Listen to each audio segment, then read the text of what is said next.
Saksikan Saksikan ngobrol bareng seniman.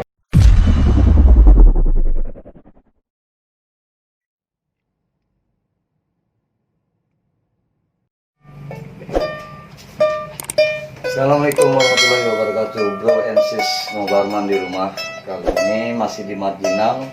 Kita bertemu dengan Om Amin Kamil, salah satu seniman sastra Indonesia yang cukup terkenal, dan karya-karyanya banyak menceritakan tentang pergerakan maupun pembangunan bangsa ya Bang ya? Enggak lah.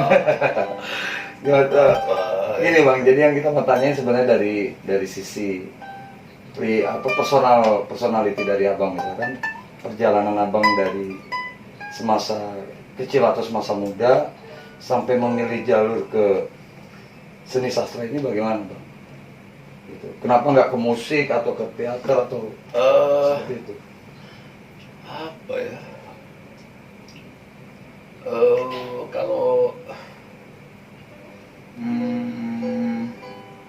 Kalau jalan hidup aku ya teater ya. Teater ya? Iya. Aku sutradara, aktor, penata artistik, lighting design, apa segala macam gitu.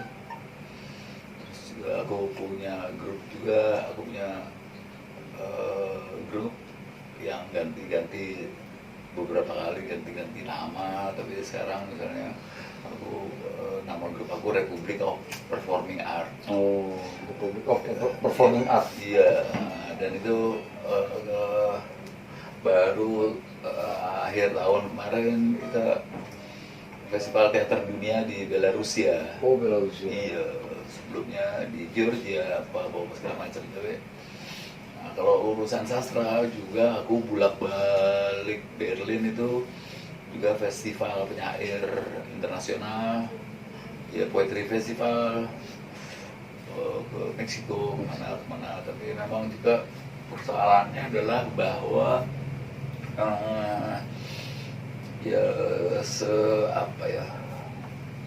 hampir seluruh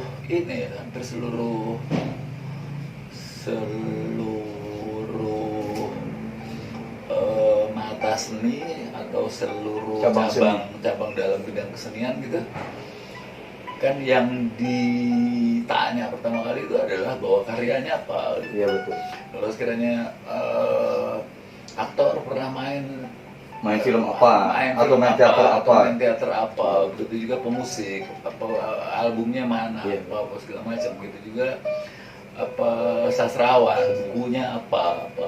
Kebetulan buku aku pertama Tamsil Tubuh Terbelah, itu kumpulan puisi yang aku tulis setelah aku balik dari Meksiko ya.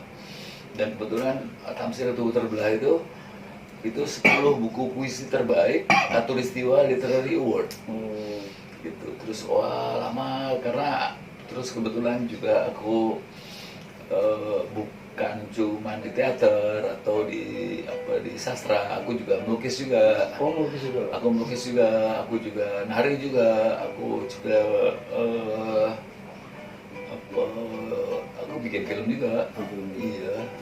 Karena waktu misalkan dalam puisi ya Bang, dalam sastra gitu kan, ketika Abang pentaskan atau mengikuti festival di luar negeri seperti yang Abang ceritakan tadi, apakah dengan bahasa Indonesia itu, apa dengan bahasa Inggris gitu? Halo Bob. Nah, kita juga Bobby ketemu lagi dengan Bobby ini. lagi live. Enggak apa-apa dong, baru-baru kita ya kan ngobrol. Namanya juga ngobrol-ngobrol ya kan? Iya, udah. Itu apakah pakai bahasa Indonesia, apakah Tetap ininya tuh bahasa Indonesia atau gue pakai bahasa Jawa, tapi ada translate-nya. Karena hampir seluruh pertunjukan aku hampir mayoritas itu multimedia. Oh, multimedia. Yoi. Berarti kolaborasi dari beberapa, hampir semuanya, ada tari, aku bikin film juga, visual image, apa segala macam aku bikin.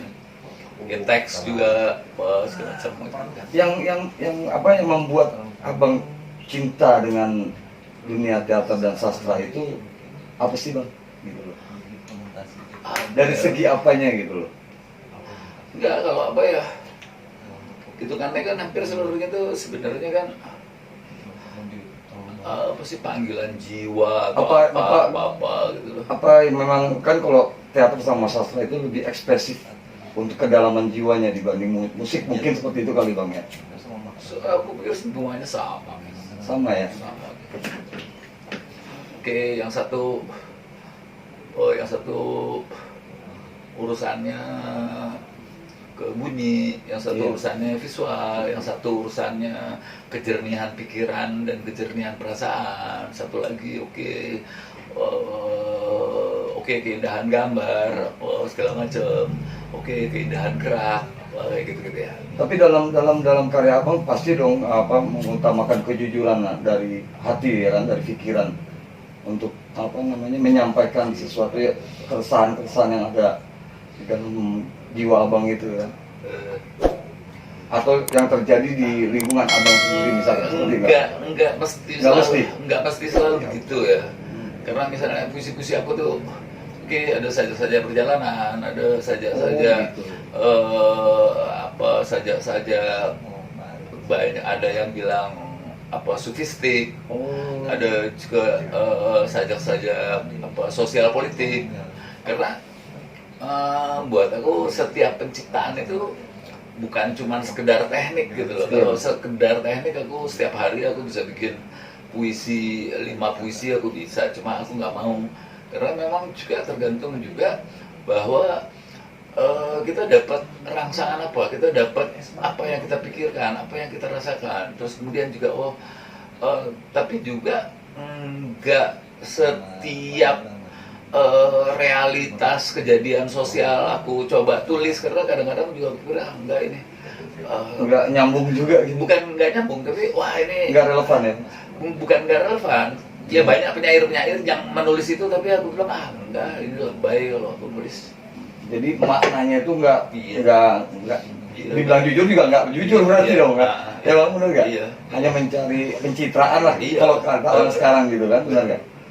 Nah, selama ini kan berarti perjalanan abang cukup lama ya, dari muda gitu kan. Iya. Pencapaian abang pun udah sangat panjang lah, dan banyak pencapaian yang udah abang capai gitu. Ada nggak mimpi-mimpi abang yang belum abang capai selama ini dalam berkarya, dalam mendalami dunia, hidup di dunia seni, khususnya seni sastra dan teater ini? Ada nggak mimpi yang belum tercapai? Apa ya, paling kalau aku bilang hampir seluruhnya tuh apa ya, keinginan atau apa gitu, atau kan itu kan gagasan, tapi belum termanifestasikan atau belum terrealisasi. Kan gitu ya. Entah itu aku bikin film, entah itu terus juga ini juga sekarang lagi ada beberapa persiapan, aku lagi juga persiapan ada buku baru yang mau terbit, kitab suci para pemberontak. Terus juga kemungkinan aku juga harus bikin menyelesaikan dokumenter tentang Iwan Fals, film dokumenter. Terus kemudian juga aku lagi nyiapin pameran besar untuk bulan November itu, Sirkus Binal, Sujiwo Tejo ikut, Jason Ranti ikut, terus juga banyak teman-teman aku yang juga ada 8 perupa yang terlibat gitu, 9 sama kurator gitu.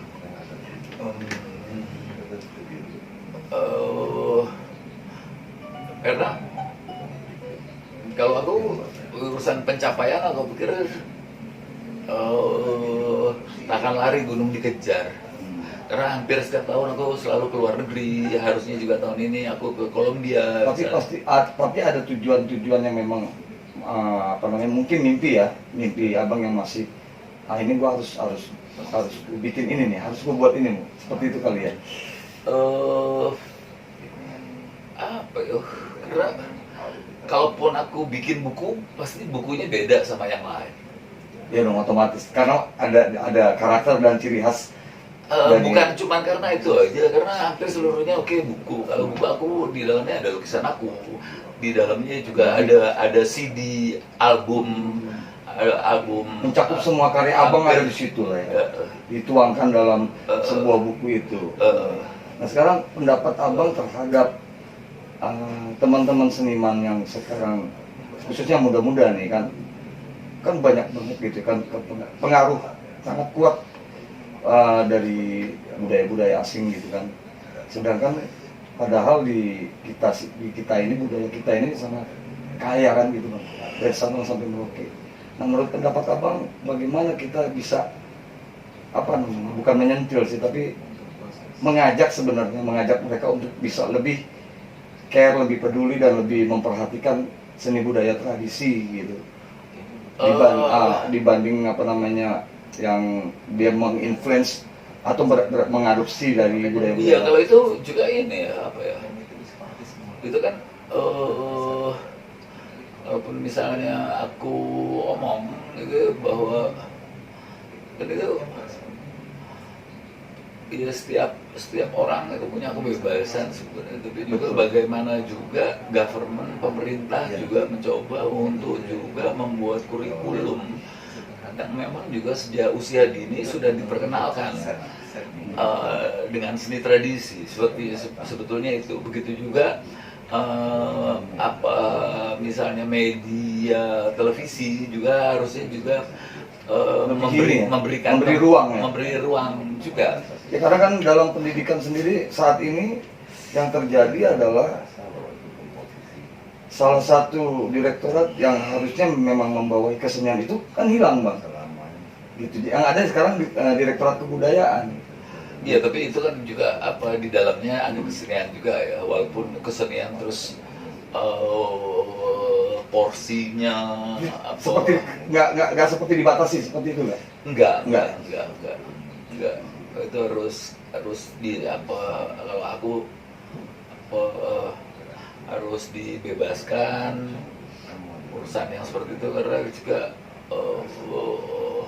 lama juga aku nggak berharap sama pemerintah, aku coba cari sendiri segala macam, yang aku bolak-balik juga ke luar negeri ya. Makanya seniman tradisi juga kan rata-rata juga tidak terpengaruh oleh kebijakan pemerintah juga sih bang dalam berkarya kan seperti itu. Cuma mungkin ada nggak gitu, misalkan menurut pendapat abang, bagaimana sih caranya nih supaya kita bisa menyandingkan agar lebih peduli lagi nih pemerintah terhadap khususnya seniman-seniman tradisi? Juga menurut aku tuh ya bukan cuma sekedar seniman tradisi, tapi juga keseluruhan nggak ada dikotomi antara seni tradisi atau modern gitu. Jadi semuanya sama lah, kita sama-sama mencoba untuk memajukan seni budaya Indonesia.